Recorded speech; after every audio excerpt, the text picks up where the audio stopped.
Shalom Bapak Ibu Saudara yang dikasihi Tuhan Yesus Kristus.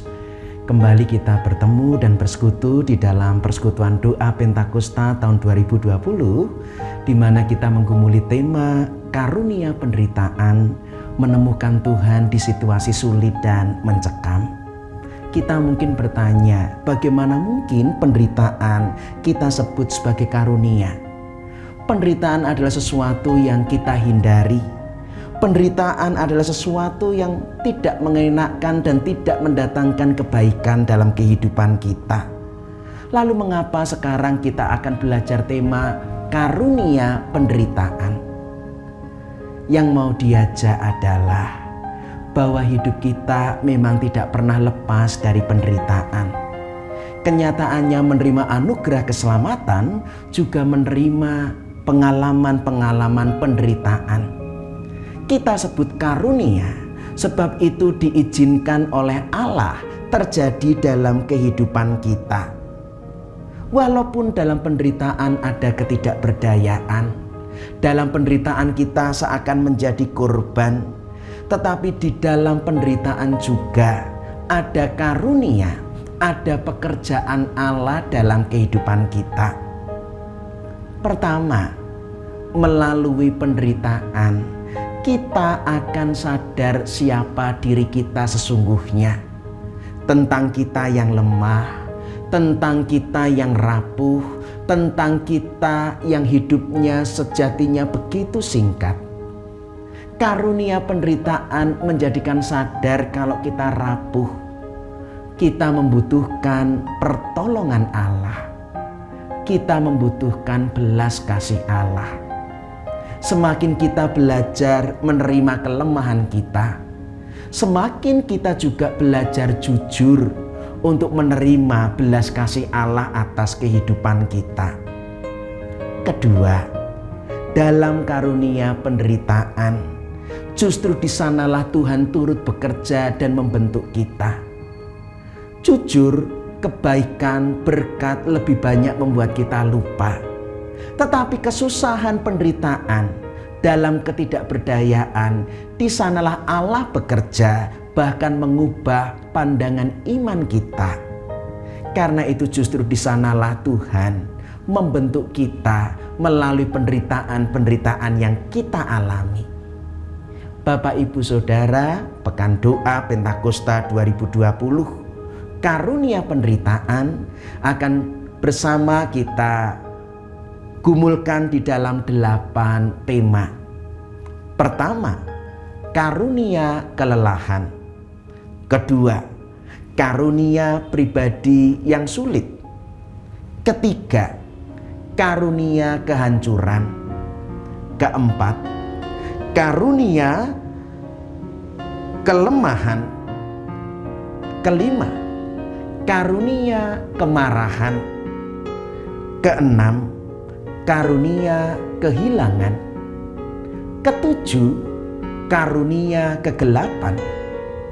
Dan kedelapan, karunia kematian. Mari kita belajar secara singkat.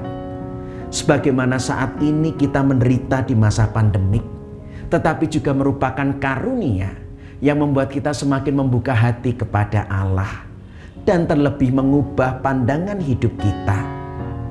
Kalau kita boleh jujur, semakin lemah, di sanalah semakin terbuka, dan justru kita akan semakin belajar taat di dalam ketidakberdayaan.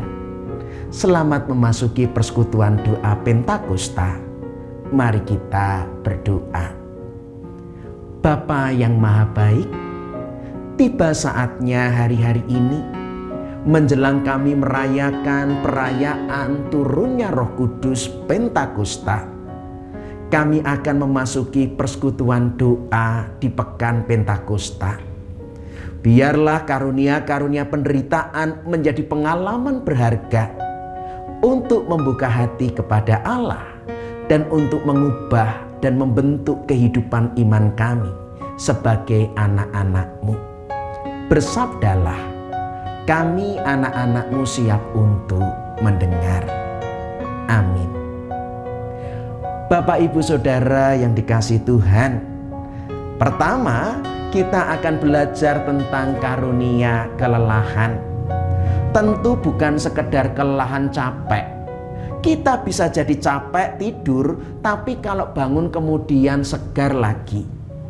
Yang saya sebut kelelahan adalah posisi yang benar-benar letih, bosan, terjerat dalam rutinitas, sampai akhirnya kehidupan menjadi terasa hampa, rasa telah mati, dan kita bahkan tidak mengenali lagi apa yang kita inginkan. Bermalas-malasan pun capek, tiduran terus pun juga rasanya lelah. Kenapa? Karena kini kita sadar bahwa ternyata hidup kita terlalu menjadi mesin, terlalu banyak berpikir terus-menerus, terlalu banyak bekerja terus-menerus, dan akhirnya kita kehabisan energi. Atau juga yang kedua, kita lelah karena sejatinya kita merasa kesepian, kita merasa terputus dengan kehidupan di sekitar kita. Di sanalah kita merasa kehilangan, di sanalah kita merasa terputus, dan kesepian itulah yang menjadi sumber kelelahan kita. Jika kita sungguh lelah, mati rasa, dan kehilangan kenikmatan hidup, saya mengajak dua hal. Pertama, mari kita sadari Tuhan memberikan tubuh bukan untuk menjadi mesin. Ukuran mesin itu semakin mendatangkan banyak, semakin cepat, semakin mudah. Tetapi tubuh tidak diciptakan untuk menjadi mesin. Tubuh diciptakan dengan 5 indera: melihat, mendengar, mencicipi, mencium, dan juga meraba. Dan Tuhan mengajarkan bahwa tubuh di dalam Pemazmur, kecaplah dan lihatlah betapa baiknya Tuhan. Tubuh diciptakan Tuhan untuk menikmati segala kebaikan-kebaikan Tuhan. Maka jangan berlelah seperti mesin, tetapi gunakanlah tubuh kita untuk menikmati kebaikan-kebaikan Allah. Gunakan indera kita merasakan pohon, bunga, burung, rumput. Tuhan pun mengatakan, jangan khawatir, keluarlah, lihatlah burung pipit dan bunga bakung. Obat kelelahan adalah biarlah indera kita menikmati segala pemberian Tuhan, segala ciptaan Tuhan, bukan diperlakukan mesin, karena mesin itu mati, karena mesin itu tanpa rasa. Kedua, jikalau kita lelah, itu adalah jeritan hati bahwa kita kesepian, kita telah kehilangan hubungan dengan yang lain, maka merasa lelah sendirian. Karena selama ini kita terlalu berlari dan meninggalkan sesama kita. Karena selama ini kita sibuk bersaing, mengalahkan, menyingkirkan sesama kita. Maka kemudian sepi, ujungnya bukan kebanggaan, tetapi kelelahan. Kini, lelah mengajarkan supaya kita selalu membutuhkan sahabat. Kita membutuhkan telinga untuk mendengarkan kita, dan juga kita harus menyediakan telinga untuk mendengarkan yang lain. Kita tidak akan pernah menjadi lelah kalau kita memiliki sahabat, saudara, keluarga, persekutuan. Kelelahan ini karena kita telah meninggalkan kebersamaan.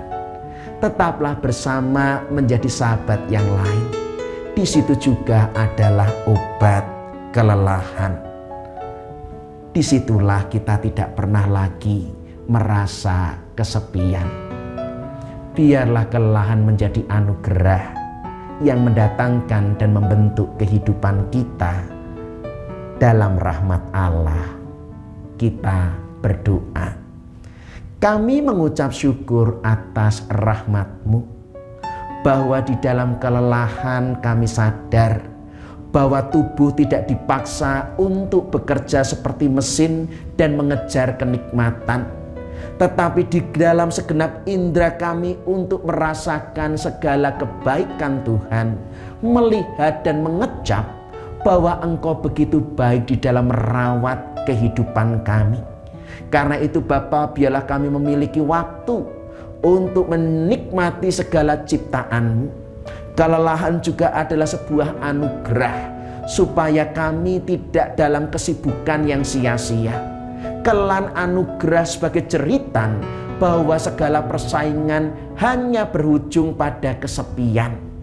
Dengan demikian kami tidak akan menjadi lelah kalau kami mau mendengar orang lain dan ada orang lain yang mendengar kami. Di dalam persekutuan persaudaraan, di dalam menikmati segala berkat-berkat Tuhan, di sanalah kami akan selalu menjadi segar, selalu menjadi kuat, dan tidak akan menjadi lelah. Terima kasih Bapa, dalam Kristus kami berdoa. Amin.